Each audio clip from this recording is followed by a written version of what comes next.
మొక్కల కొనుగోలు కేంద్రాలు వెంటనే మొక్కల కొనుగోలు కేంద్రాలు వెంటనే మొక్కల కొనుగోలు కేంద్రాలు వెంటనే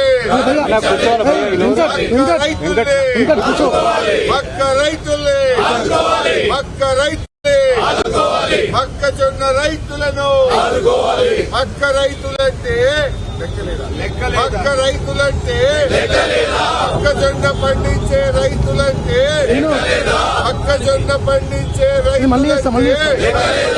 రైతులకు 2400 మద్దతు ధరలు మొక్కజొన్నకు 2400 మద్దతు ధరలు మొక్కజొన్నకు రైతులకు బోనస్ మొక్కజొన్న రైతులకు 500 బోనస్ మొక్కజొన్న రైతులకు 500 రూపాయల బోనస్ మొక్కజొన్న కొనుగోలు కేంద్రాలు మొక్కజొన్న రైతంటే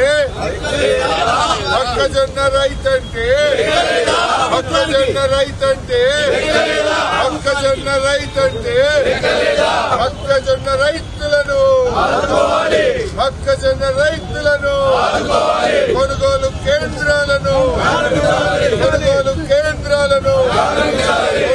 కేంద్రాలను అక్క రైతుల పట్ల కాంగ్రెస్ నిర్లక్ష్య వైఖరి అక్క రైతుల పట్ల కాంగ్రెస్ నిర్లక్ష్య వైఖరి అక్క రైతుల పట్ల రేవంత్ నిర్లక్ష్య వైఖరి. రాష్ట్రంలో 8 లక్షల ఎకరాల్లో మొక్కజొన్న పంట పండడం జరిగింది.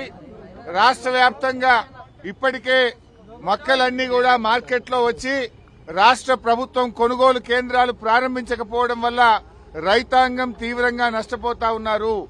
ఇవాళ మొక్కజొన్న మద్దతు ధర 2400 రూపాయలుంటే ప్రభుత్వ కొనుగోలు కేంద్రాలు ప్రారంభం కాక రైతులు 1600, 1700 రూపాయలకే మొక్కజొన్న అమ్ముకొని తీవ్రంగా నష్టపోతున్నటువంటి పరిస్థితి ఉంది. మరొక వైపు అకాల వర్షాల వల్ల మార్కెట్ యార్డ్లలో కల్లాల్లో మొక్కజొన్న తడిచిపోయి రైతులు బాగా నష్టపోతా ఉన్నారు. ఈ ప్రభుత్వం మొక్కజొన్న రైతుల పట్ల తీవ్రమైన నిర్లక్ష్యం చూపుతా ఉంది. ప్రభుత్వమే ఒకవైపు పంట మార్పిడి చేయాలని రేవంత్ రెడ్డి, తుమ్మల నాగేశ్వరరావు గారు వరి వేయొద్దు, వరి వేస్తే మేము కొనము అని రాష్ట్ర ప్రభుత్వమే చెప్తుంది. ప్రభుత్వాన్ని నమ్మి 8 లక్షల ఎకరాల్లో మొక్కజొన్న పండిస్తే ఈ ప్రభుత్వం కొనుగోలు కేంద్రాలు ప్రారంభించక రైతులను నట్టేట ముంచుతా ఉన్నారు. నేను అడుగుతా ఉన్నా, ఇప్పటికే 15 రోజులైంది మొక్కజొన్న వచ్చి, ఎందుకు కొనుగోలు కేంద్రాలు స్టార్ట్ చేయట్లేదు? అంటే పంటంతా దళారుల పాలైన తర్వాత దళారుల దగ్గర మొక్కజొన్న కొంటారా? మీరు రైతుకు మేలు చేస్తారా, దళారులకు మేలు చేస్తారా? ఇప్పటికే దాదాపు 25% పంట దళారుల చేతుల్లోకి పోయింది. నిన్న మొన్న ఈ రోజు ఉదయం కూడా వడగళ్ల వానబడి రాష్ట్ర వ్యాప్తంగా ఇవాళ పెద్ద ఎత్తున మొక్కజొన్న, మామిడి, ఇతర పంటలన్నీ కూడా దెబ్బతిన్నాయి.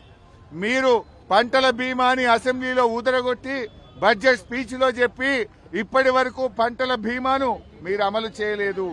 పంటల బీమా అమలు చేయరు, రైతుకు ఇన్పుట్ సబ్సిడీ కూడా ఇవ్వడం లేదు. దయచేసి మేము ప్రభుత్వాన్ని కోరుతా ఉన్నాం, రాష్ట్ర వ్యాప్తంగా గత 2-3 రోజుల్లో వడగళ్ల వాన వల్ల రైతులు బాగా నష్టపోయారు. వెంటనే వ్యవసాయ శాఖ అధికారులకు ఆదేశాలు ఇచ్చి ఎన్యూమరేషన్ చేసి ఇన్పుట్ సబ్సిడీ ఇచ్చి రైతాంగాన్ని ఆదుకోవాలని కూడా కోరుతా ఉన్నాం. ఈ రోజు గత 2 సంవత్సరాలుగా రైతాంగానికి ఇన్పుట్ సబ్సిడీ డబ్బు రావడం లేదు. మాటల్లో చెప్తున్నారు తప్ప ఇప్పటి వరకు బడ్జెట్ రిలీజ్ కావట్లేదు. మీరు పంటల బీమా ఇవ్వరు, ఇన్పుట్ సబ్సిడీ కూడా ఇవ్వడం లేదు. నేను వ్యవసాయ మంత్రి గారిని డిమాండ్ చేస్తా ఉన్నా, ఈ అకాల వర్షాలు, వడగళ్ల వానతో పెద్ద ఎత్తున నష్టం జరిగింది. అన్ని జిల్లాల నుంచి రిపోర్ట్ తెప్పించి ఇన్పుట్ సబ్సిడీ ఇవ్వాలని కోరుతా ఉన్నాం. ముఖ్యంగా మొక్కజొన్న రైతులకు తక్షణమే కొనుగోలు కేంద్రాలు ప్రారంభించి 2400 మద్దతు ధర, 500 రూపాయల బోనస్ ఇవ్వాలని బీఆర్ఎస్ పార్టీ పక్షాన డిమాండ్ చేస్తున్నాం.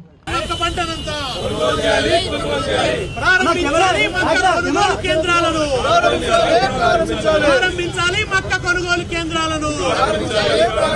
మక్క రైతులంటే లెక్క లేదా మీకు? మక్క రైతులంటే మక్క రైతులంటే మక్క రైతులంటే తరలించేటువంటి మొక్కజొన్న కంకిని తొలగించారు. ఇంకా ఎమ్మెల్యే గారు